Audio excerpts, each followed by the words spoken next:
Hello everyone, I am कोमल।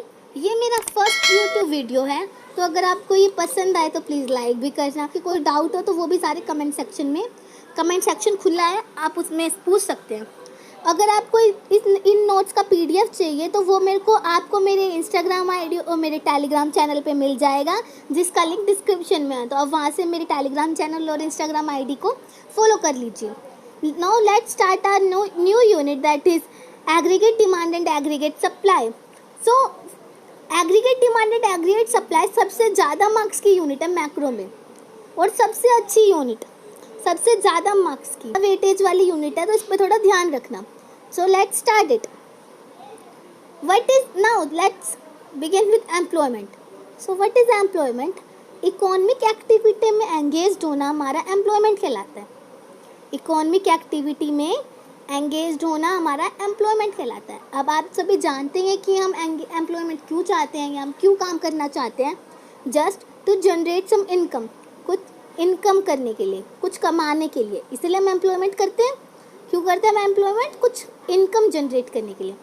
और हमें income क्यों चाहिए? आप खुद ही सोचो, आप पैसे क्यों कमाना चाहते हो?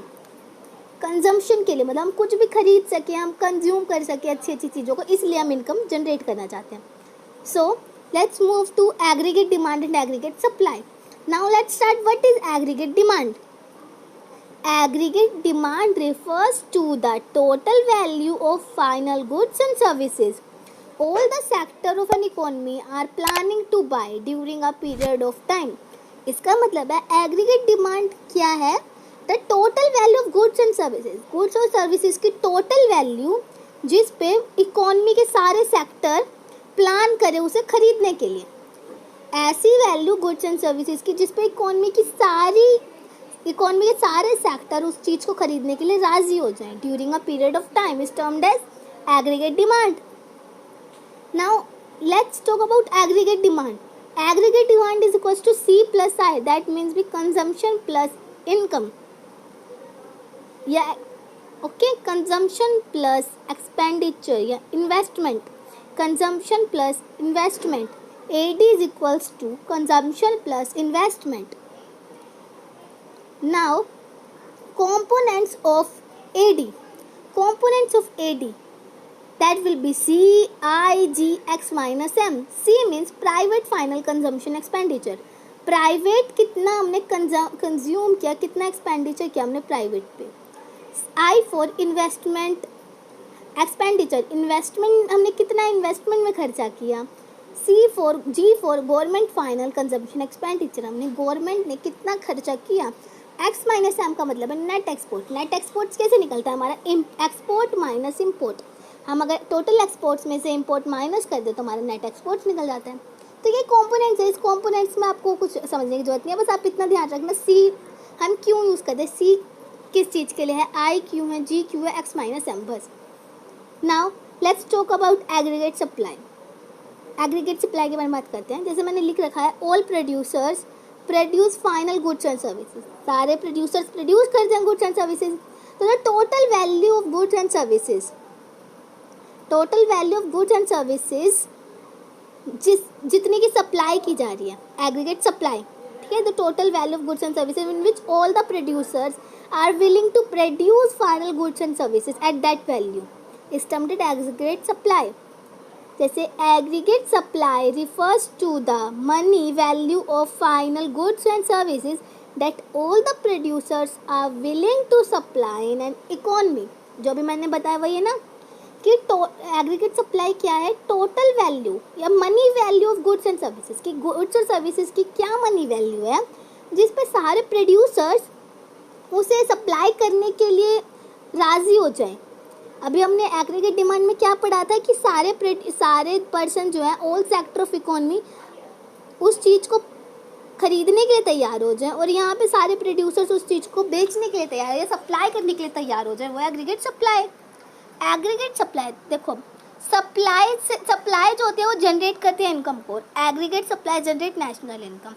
एग्रीगेट सप्लाई से नेशनल इनकम जनरेट होती है और सप्लाई से इनकम जनरेट होती है। हम कुछ भी सप्लाई क्यों करते हैं? जैसे हम कोई चीज़ प्रोड्यूस कर रहे हैं तो उसे क्यों बेचेंगे? Just to generate some income. और एग्रीगेट सप्लाई मतलब total value of goods and जो मैंने आपको बताया वो क्या जनरेट करती है, national income, that is denoted by Y, Y, ठीक है, Y, national income is denoted by Y, that means C plus S, C plus S का मतलब है consumption plus savings, consumption plus savings is termed as national income.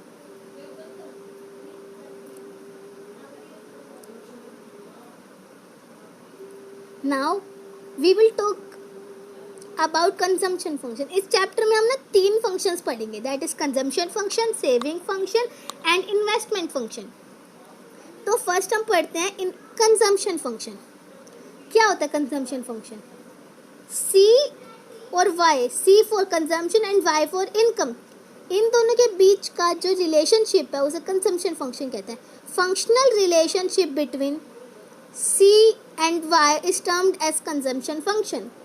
James Keynes ने कहा था अपनी theory में कि when income increase consumption increase, when income increase consumption increase, income decrease consumption decrease, when income is equals to 0 but consumption can never be 0. Why? Consumption can never be 0 because कि अगर consumption 0 क्यों नहीं होता, क्योंकि income अगर हमारे पास नहीं है फिर हम कुछ ना कुछ तो कंज्यूम कर ही रहे होंगे. चाहे हमारे पास एक भी पैसा नहीं है, हम कुछ भी नहीं कमा रहे, लेकिन हम कुछ ना कुछ तो खा पी रहे ही होंगे. तो हम कंजम्पशन कभी भी हमारा 0 नहीं हो सकता, हमारी इनकम 0 हो तभी नहीं. इन्होंने यहाँ पे ये भी बताया था जेम्स कीन ने कि इनकम जो है इंक्रीज तो करती है और कंजम्पशन भी इनकम के साथ इंक्रीज करता है, बट इनकम इंक्रीज ज़्यादा करती है एज कम्पेयर टू कंजम्पशन. जैसे इनकम हमारे 100 से इंक्रीज कर रही है तो कंजम्पशन हमारा 80 से इंक्रीज कर रहा है. ऐसे थोड़ी ना कि अगर हम ज़्यादा कमाने लग जाएंगे तो हम सारा का सारा ही कंजम्पशन पे यूज़ करेंगे, नहीं ना. हम कुछ सेव भी करेंगे, हम कुछ और कहीं भी इन्वेस्ट भी करेंगे, तो हमारी इनकम ज़्यादा बढ़ती है एज़ कम्पेयर टू कंजम्पशन, जब हमारी इनकम बढ़ने लगती है. सो यहाँ पे देखते हैं consumption function means functional relationship between consumption and national income. Functional relationship between consumption and national income क्या है? Consumption function. Functional relationship between consumption and national income is termed as consumption function. समझ में आया? अब now propensity to consume. Propensity का मतलब क्या होता है कि हम कितना कंज्यूम कर सकते हैं, हमारी कितनी अंदर की हमारी एबिलिटी है, मतलब एक तरह से समझ लो हम कितना कंज्यूम कर सकते हैं, तो वो होता है प्रोपेंसिटी टू कंज्यूम. इसमें हम क्या करते हैं, means ratio between consumption and national income, कि कंजम्पशन और नेशनल इनकम के बीच में क्या रेशो है, तो ये हमारा प्रोपेंसिटी टू कंज्यूम होता है. ओके, सी बाय वाई की हमारी जो वो है रिलेशन, वो हमारी या रेशो हमारी वो कहलाती है कंजम्पशन फंक्शन और propensity to consume. Now look at the table. C and Y, consumption and income.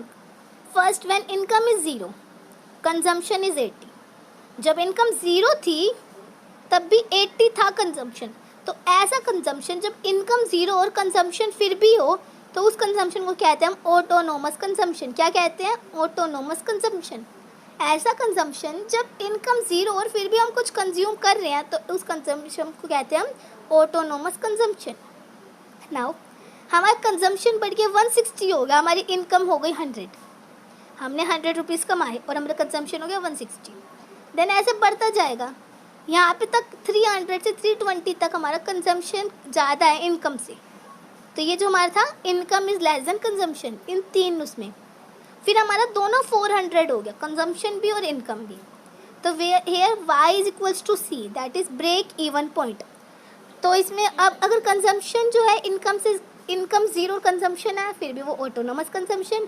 अगर दोनों इक्वल है तो वो ब्रेक इवन पॉइंट. समझ में आया क्या होता है ब्रेक इवन पॉइंट? जब कंजम्पशन और इक्वल कंजम्पशन और इनकम दोनों बराबर हो तो वो पॉइंट हमारा ब्रेक इवन पॉइंट कहलाता है.